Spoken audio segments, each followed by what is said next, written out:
The Zebra murders were a string of racially motivated murders and related attacks committed by a group of four black serial killers in San Francisco, California from October 1973 to April 1974.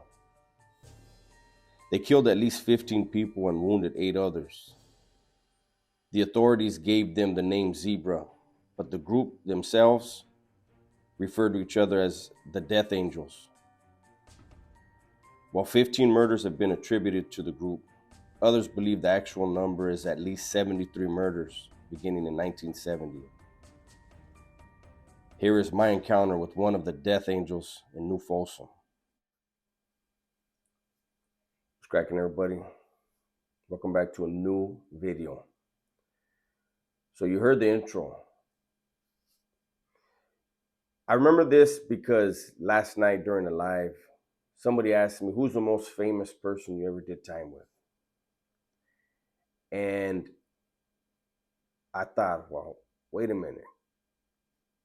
Famous and how? And this person came to mind. I believe it was 1995. I was in New Folsom Beef Facility. And I had started having a health issue. We won't get into it, but I'd started having a health issue and it was recurring, right? And anyone who's been to prison, especially back then, especially on level 4, 180, medical wasn't into trying to help you. And if you needed medical attention, if you had an ailment, you're going to have to put in work, basically go to battle with them, filing inmate appeals, and doing a whole lot to get the attention you need. And that's what I was going through at the time. I was 21 years old, a healthy person. And so with them, they were like, oh, no, you're making it up. And, it was a big old thing. So getting to the Death Angel that was there, right? This guy I didn't know who he was. And I'm going to tell you, I believe he's the one that the last name I think on the picture was Cooks, the one you could tell was healthier. When I met him, he was an older man. He had long gray dreadlocks. And the reason why I found out what he was or who he was or what he was busted for was this. He stood out from the crowd, first of all. He was huge, yoked up, big, very muscular dude, big dude. Like I said, he had the long gray dreads. But every day he would do a certain thing. Those of you that have been in New Folsom Beef Facility, you know how the yard's set up.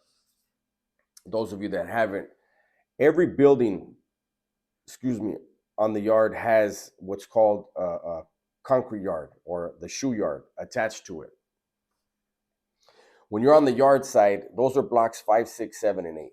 When you're on the other side of the wall, it's 1, 2, 3, 4. Well, there's only one building that doesn't have a shoe yard. That's 5 building. But this guy, and I'm just going to refer to him as Cooks. Maybe that was his last name, maybe not. But the way he looks in that picture, I'm pretty sure it was him. Every day, he would face the corner of the wall where it was 7 blocks shoe yard. And he would sing. I believe he was singing in Arabic. I don't know what language it was. I don't know who he was praying to. But he had a really deep voice. And everyone on the yard could hear it clearly, no matter what part of the yard you were standing on. When he was singing his songs, you would hear it. It was kind of eerie to be on the yard back then. This was before the 96 riot and be on that yard, beef facility, where it had changed how many people could be on the yard. Back then, the cops didn't care. Anybody could sneak out at any time. And it wasn't uncommon to have 600, 700 dudes on the yard, packed. And this dude would sing, and you would see like people looking, especially new guys, like, what the hell is that? And so one day I was down there by the medical, and it's all fenced off right there to get into medical. And one of my older homeboys, Chino from Santa Maria, he was like the education clerk or teacher's aide. I don't know what the hell they call those guys. And education is right there where medical is. And Chino had just turned Christian, right? And I went down there and I was trying to get into medical to see, like, hey, am I going to get some follow up? What's going on here? With my medical and my issues. And my homeboy Chino was on the other side of the fence, and he was like, "How you doing, Holmes?" And he used to see me arguing with them. And he goes, "How you doing?" I was like, I'm good, Holmes, but they need to get to the bottom of what's going on, this and that. And next thing I know, Cooks is there. Boom, like, I'm telling you, this dude was huge, but he was light on his feet because I didn't even hear him coming. Next thing I know, he was there. And I don't remember what he said, but that's when I noticed, like, damn, where'd he come from? And he asked my older homeboy Chino a question. I don't remember what he asked him. But they were conversing, and then Chino tells Cooks, yeah, my little homeboy right here, he's having some medical issues. And so I'm praying for him, this and this and that. Wasn't that serious, but he was being kind, and he said, yeah, he's having some issues. Medical is not, helping, this and this and that. So I'm praying for him. And Cooks looks at me and he goes, what's wrong with you, little brother? And before I could even get into what it was, I've never seen this before. It's never happened to me before then, never again after that. But before I could even say anything or even realize what happened, this dude, his reflexes were so fast that his hand was on my head. Humongous hand, like palming my head. And he started chanting. I have no idea what he was saying. But I was looking at him, and it was like I couldn't reach up and move his hand. I just was looking at him, and he was looking at me directly in my eyes. And he was just, I don't know what he was saying. But I could feel heat from the palm of his hand. This is no lie. I could feel the heat from the palm of his hand going down my forehead, my ears, like my entire head, just going down into my neck, into my shoulder. It went all the way down. And then I got cold from the feet up to my head. And then he took his hand off me and he goes, you're going to be all right. I was like, what the hell? And he says, your homeboy doesn't believe. He goes, let me tell you something. He goes, did you feel heat? And then cold?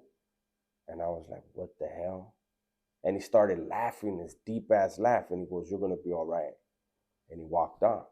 And I remember my homeboy was like I said, he had just turned Christian. And he was like, hey, did you really feel heat and cold? I said, I did, Holmes. I couldn't even move. Like, I couldn't move. He goes, I was wondering why you didn't try to move his hand. I go, I couldn't. And, him being a Christian, he was like, man, you better go grab a Bible. You better get that off you. But I had to ask, like, hey, who is that, eh? And he was like, hey, that Vato's one of the zebra killers, this and that. And I was like, wow. And when I saw the movie The Green Mile way later, it reminded me of Cooks. But in the movie Green Mile, that guy was an angel. I don't know what the hell motivated cooks to have possibly been involved in at least 70 murders. I don't know what kind of anger or rage he had towards his victims, but I know he didn't know who I was. And, I was a Mexican from Southern California, and he reached out without hesitation and said whatever his prayer was for me, I'm still here. Um, he was right. I was going to be all right. But I also had to acknowledge, like, I'm very good at being aware of my surroundings. This guy was able to walk up on me without making a sound and palm my head without me even seeing it. So his victims never had a chance, right? Anyways, hopefully you guys enjoyed this video. Hopefully you guys do a little research into the case if you're interested. It's a pretty strange case, man, to have a group of people get together and just say, let's try to exterminate a whole race, right? Like, I don't know what their agenda was. We always have to take everything with a grain of salt. The authorities are always going to twist the narrative their way to get people to agree with what they're saying. Um, but I just wanted to share with you that story. And it was a weird one, right? Thank you guys for being here. If you like the video, please do me a favor, hit the like, leave a comment. Comments help a lot. Likes and comments help a lot. Even if you didn't like the video, let me know about it, right? Share the video with somebody you think would like it. Everybody, please be safe, be smart, and tell the ones you love that you love them, right? I'm out.